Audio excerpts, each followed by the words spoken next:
ప్రశ్న వచ్చేసి జాగ్రఫీ నుంచి ఏమడిగారంటే following the consider the following pairs, కొన్ని జతలు ఇచ్చారు, అందులో నేషనల్ పార్కు స్టేట్ అనమాట.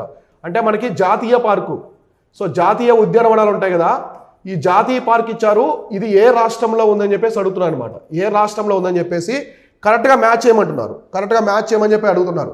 సో ఫస్ట్ చూడండి, Keibul Lamjao national park Nagaland. So wrong, ఎందుకంటే కైబుల్ లంజావో నేషనల్ పార్క్ అనేది ఎక్కడ ఉందంటే మణిపూర్లో ఉంది. సో మణిపూర్లో ఉంది కాబట్టి 1 అనేది రాంగ్ అనమాట. సో ఇది కూడా క్యాన్సిల్, 1, 2, 3 కూడా క్యాన్సిల్, 2 ఆప్షన్స్ పోయాయి. Next Jim Corbett, Keibul Lamjao Jim Corbett national park Himachal Pradesh, ఇది కూడా రాంగ్, ఎందుకంటే జిమ్ కార్బెట్ అనేది మనకి ఉత్తరాఖండ్లో ఉంటుంది. సో ఉత్తరాఖండ్ రాష్ట్రంలో ఉంటుంది అనమాట, కాబట్టి 2 కూడా క్యాన్సిల్. ఇక 3ది మీరు చూడాల్సిన అవసరం లేదు, ఖచ్చితంగా అది రైట్ అయి ఉంటుంది. కాబట్టి ఆన్సర్ వచ్చేసి 3 అనమాట, 3 ఓన్లీ. ఎందుకంటే సిమిలీపాల్ అనేది ఎక్కడ ఉందంటే ఒడిశా రాష్ట్రంలో ఉంది. సిమిలీపాల్ అనేది ఒడిశా రాష్ట్రంలో ఉందన్నమాట. సో అర్థమైందా?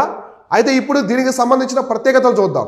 So Keibul Lamjao national park, so Keibul Lamjao national park అనేది ప్రపంచంలోనే ఓన్లీ ఫ్లోటింగ్ నేషనల్ పార్కు, అంటే నీటి మీద తేలియాడే ఒకే ఒక నేషనల్ పార్కు. ఎక్కడంట? ప్రపంచంలోనే నీటి మీద తేలియాడే ఒకే ఒక నేషనల్ పార్కు.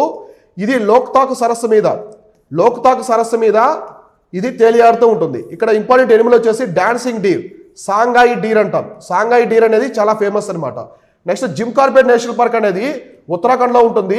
మన ఇండియాలోనే మొట్టమొదటి నేషనల్ పార్క్ అనమాట, మన ఇండియాలోనే మొట్టమొదటి నేషనల్ పార్కు. సిమిలీపాల్ అనేది ఒడిస్సాలో ఉంటుంది. ఇక్కడ మెలనిస్టిక్ టైగరు, ప్రపంచంలోనే మెలనిస్టిక్ టైగర్స్ ఇక్కడే ఉంటాయి.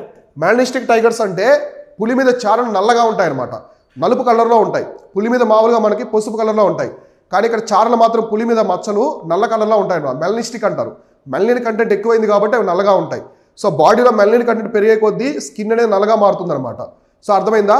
కాబట్టి మెలనిస్టిక్ టైగర్స్ ఉండే ఒకే ఒక ప్రాంతం ప్రపంచంలో ఈ సిమిలీపాల్ ఒడిస్సాలో ఉంటాయి.